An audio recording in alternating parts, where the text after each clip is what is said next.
কাকিমুনির নোংরা চক্রান্তের শিকার হলো এবার হসপিটালে কুসুম। হ্যাঁ বন্ধুরা, ভিডিওতে লাইক দিয়ে দেখতে থাকুন। যে মুহূর্তে কিনা মীনাক্ষী কুসুমের সঙ্গে শত্রুতা করে নোংরা এক চক্রান্ত করে ইন্দ্রাণী গাঙ্গুলির কান ভাঙিয়ে বলতে থাকে যে দিদি, আমি তোমাকে বলেছিলাম না যে এই মেয়েটা আয়ুষকে গোটা পরিবারের কাছ থেকে ছিনিয়ে নেওয়ার চেষ্টা করছে। এবার নিশ্চয়ই তুমি হাড়ে হাড়ে টের পাচ্ছ, সমস্ত কিছু তোমার চোখের সামনে প্রমাণিত হয়ে গেল। তো তুমি দেখলে তো, তুমি ওর কাছে আঁচল পেতে ভিক্ষা চাওয়া সত্ত্বেও কিন্তু ও রীতিমতো সেটাই করলো যেটা ওর মন বলেছে, এবং ও রীতিমতো ওর সময় মতনই কিন্তু আয়ুষকে এখানে নিয়ে এসেছে, যেখানে কিনা ও খুব ভালো করেই জানে যে দাদার কন্ডিশন কতটা ক্রিটিক্যাল এবং যত তাড়াতাড়ি সম্ভব আয়ুষকে এখানে নিয়ে আসার কথা। কিন্তু তা না করে ওই মেয়ে, দেখেছো তো, নিজের জেদেই বজায় রয়েছে এবং ও নিজের সময় মতনই আয়ুষকে নিয়ে এসেছে।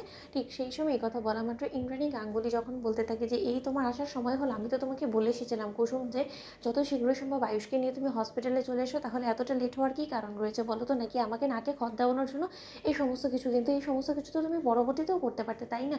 যখন কিনা রাত সুস্থ হয়ে যেত। নাকি তোমার মূলত উদ্দেশ্য একটাই যে তোমার শ্বশুরমশাই পৃথিবী থেকে চলে যাক এবং তার পরবর্তীতে আমাকে সম্পূর্ণরূপে নিঃসঙ্গ করে দিয়ে, আমাকে একা করে দিয়ে, আমার সিঁদুর সিঁদুর কেড়ে নিয়ে আমাকে উচিত শিক্ষা দেওয়ার? বলো তো, তোমার যদি মূলত উদ্দেশ্য এটাই থেকে থাকে তাহলে আমার ছেলেকে আমার কাছে দিয়ে তুমি বরঞ্চ বাড়ি ফিরে যেতে পারো। তার কারণ তুমি হলো গিয়ে একটা ড্রাইভারের মেয়ে, তোমার কোনো কিছু যায় আসে না যদি রাজ পৃথিবী থেকে চলে যায়, কিন্তু আয়ুষের অবশ্যই কিছু যায় আসবে। তাই তো আয়ুষ, আমি কি খুব একটা ভুল বললাম? মা হিসেবে আমি নিশ্চয়ই তোমার হয়ে কথাটা বলে কোনোরকম কোনো অন্যায় করিনি। ঠিক সেই সময় আয়ুষ যখন বলতে থাকে যে মা, তোমার মাথায় এই সমস্ত কথাবার্তা কে ঢুকিয়েছে বলো তো? কাকিমণি। না কাকিমণি, তুমি বারংবারই কিন্তু সেই সমস্ত কিছুই করো এবং তুমি এবার বড্ড বেশি বাড়াবাড়ি করে ফেলেছো। এবং তার থেকেও বড় কথা মা, আমি খুব সম্ভবত যদি ভুল না হয়ে থাকি, তোমাকে নিশ্চয়ই কুসুম বলেছে যে আমি কাজে ছিলাম এবং কুসুমের কিন্তু আমার অফিস সম্পর্কেও কোনোরকম কোনো ধারণা নেই। তাহলে তুমি আমাকে বলো তো যে কুসুম কী করে বা আমার অবধি খবরটা পৌঁছবে? এবং কুসুম বারবার করে আননোন নাম্বার থেকে ফোন করে আমাকে যোগাযোগ করার চেষ্টা করেছে, কিন্তু কোনো মতে আমি আননোন নাম্বার থেকে ফোনটা রিসিভ করিনি এবং তার কারণেই আমার আস্তে আস্তে লেট হয়ে যায়। এবং